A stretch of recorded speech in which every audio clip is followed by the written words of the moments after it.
Assalamualaikum warahmatullahi wabarakatuh. Jumpa lagi dengan saya Mas Mut, masih di seputaran MCT, disorder psikosomatis dan dispepsia yang begitu banyak sensasinya. Alhamdulillah, saya sudah lama sekali tidak bikin video, hanya komen-komen di FB ya, di grup anxiety disorder yang saya ikuti itu. Saya cuman memberikan motivasi kepada teman-teman semuanya, seperti yang junior saya ya, maksudnya yang masih berjuang dengan asam lambungnya. Di puasa yang ke-11 ini saya bikin video, kenapa? Karena saya mengalami sesuatu yang tidak nyaman. Jadi dari tadi sore itu sebelum berbuka itu saya mengalami sesuatu yang tidak nyaman, ada perasaan tidak nyaman. Terus saya diem, saya rasakan di tubuh ternyata perut ada hangat sedikit. Oh, berarti ini kumatnya, ini lambung, dispepsia. Seperti biasa cara mengatasinya ya itu tadi, nggak ribet ya, karena memang kita harus flashback tentang beberapa saat atau beberapa hari yang lalu, kita melakukan kesalahan apa gitu. Jadi memang kalau anxiety disorder itu sudah sembuh, terus dispepsianya itu memang agak lama. Saya ini di 1,5 tahun lebih ya, itu dispepsia itu masih terkadang masih ada kumat-kumatnya gitu ketika salah makan. Sampai kapan ya, saya juga belum tahu sampai kapan bisa benar-benar sembuh total.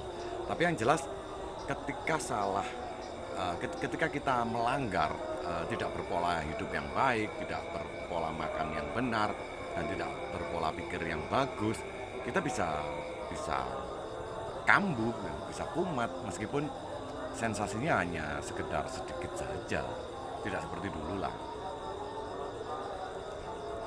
Yang saya rasakan hari ini, saya bercerita tentang hari ini ya.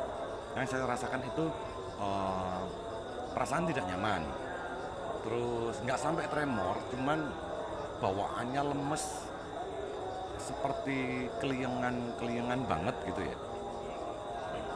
Terus apalagi ya, kalau mual nggak ada, sama sekali nggak ada, hanya itu saja, hanya keliengan sama perasaan tidak nyaman. Begitu berbuka, saya selimurkan ya, tadi saya keluar sama anak-anak naik bajai pinjaman teman saudara saya keliling-keliling sampai datang hampir maghrib, nggak ada masalah.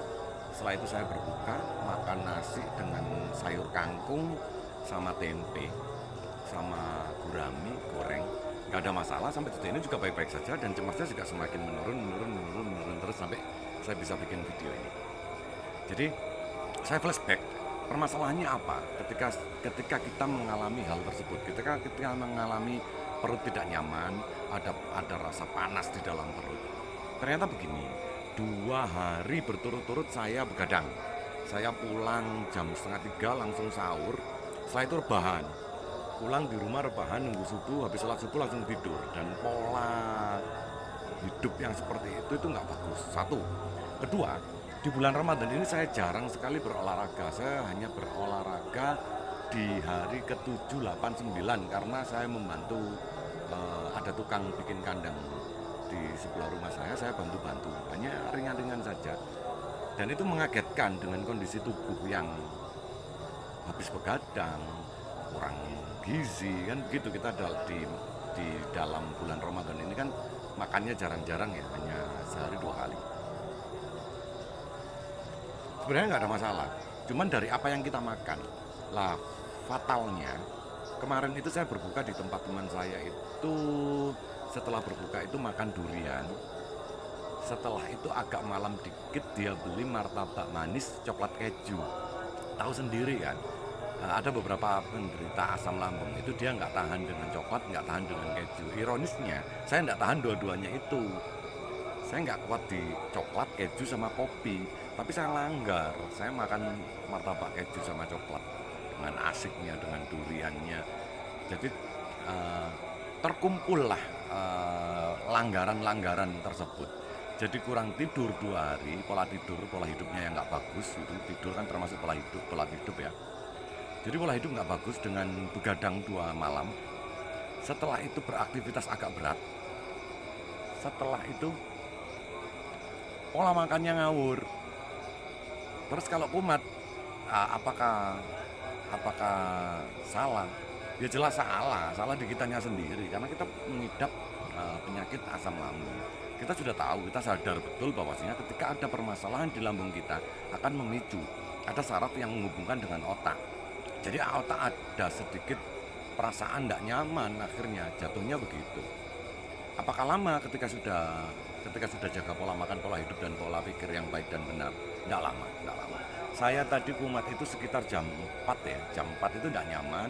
Setelah itu saya buat keluar sama anak-anak itu enak, sudah enak. Setelah berbuka, saya ngejus kurma, 3 kurma saya jus dengan air, saya minum itu dulu. Setelah sholat baru saya makan beratnya sedikit. Terus setelah terawih, saya tidak terawih hari ini karena KO lah. Setelah orang-orang terawih, saya makan lagi dengan porsi separuhnya tadi atau lebih banyak dari tadi. Dan sekarang sudah bisa bikin video dan perasaan cemas atau perasaan tidak nyamannya sudah hilang, sudah benar-benar hilang. Ini diajak nongkrong juga mau gitu loh, tapi saya harus stop, saya harus menahan diri dulu. Kenapa? Karena saya tidak mau berlarut-larut. Ini sudah error di lambungnya dan harus diperbaiki. Dan obatnya apa? Obatnya simpel. Tadi saya berbuka, saya minum Cepazim. Cepazim itu peningkat enzim biar kerja lambung itu tidak begitu berat. Saya minum Cepazim itu cukup murah. Kalau kita beli di online itu hanya 15.000, dapat 6 tablet. Kalau kita beli di apotek itu 21 sampai 25 tergantung apoteknya. Dan obat tersebut sudah sekitar 1 tahun yang lalu saya tidak konsumsi. Saya konsumsi lagi. Kenapa? Karena saya tahu lambung saya sakit. Jadi saya harus kasih vitamin lambung otomatis itu. Dan baik-baik saja, lambung sudah mereda, tidak ada tekanan naik, duduknya juga harus tegap. Terus apakah harus berhenti merokok dan lain-lain? Tidak. Terus obat satu lagi ini, saya ngejus jahe 2 ruas jari, saya jus dengan air, saya kasih air panas, saya diamkan setengah jam, terus saya kasih madu kalau punya madu. Tapi karena saya hari ini tadi sudah minum madu banyak, ini saya kasih gula 1 sendok, nggak ada masalah. Jahe ini bagus, ini minuman sehari-hari saya. Di antara herbal yang pernah saya minum selama sakit lambung kurang lebih 1,5 tahun ini, yang paling tidak berimbas atau yang tidak ada efek sampingnya di tubuh saya itu adalah jahe. Jadi saya hampir setiap hari minum jahe. Kalau kunyit, kencur itu saya sudah berhenti. Herbal lain itu saya juga sudah berhenti karena saya bisa memilah. Tubuh saya itu ternyata lebih menginginkan jahe. Jahe ini bagus sekali. Jika saya minum jahe, kalau tidak pakai obat pun, kalau saya minum jahe aja 3 hari berturut-turut itu sudah sembuh dengan sendirinya. Jadi teman-teman itu kalau harus bisa meraba apa yang diminta tubuh, apa yang disukai oleh tubuh, apa yang tidak disukai oleh tubuh, apa yang ditolak oleh tubuh, dan teman-teman harus bisa meminit itu. Sampai kapan ya Allah alam, kita ya ikhlas saja kita dikasih kekurangan atau orang-orang bilang juga ini kelebihan untuk menjaga kita jadi lebih merawat kepada tubuh kita. Jadi begitu ceritanya.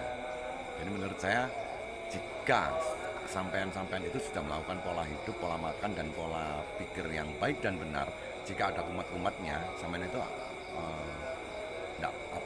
mengatasinya itu dengan mudah karena kita bisa flashback aja apa permasalahannya. Oh, salah makan, oh salah kekurangan tidur, hanya begitu saja. Ketika kita perbaiki ya akan membaik otomatis dengan sendirinya. Semudah itu cara mengatasi kumat lambung. Tidak sesulit mengatasi anxiety disorder. Saya 7 bulan berdamai dengan diri sendiri untuk mengatasi anxiety disordernya.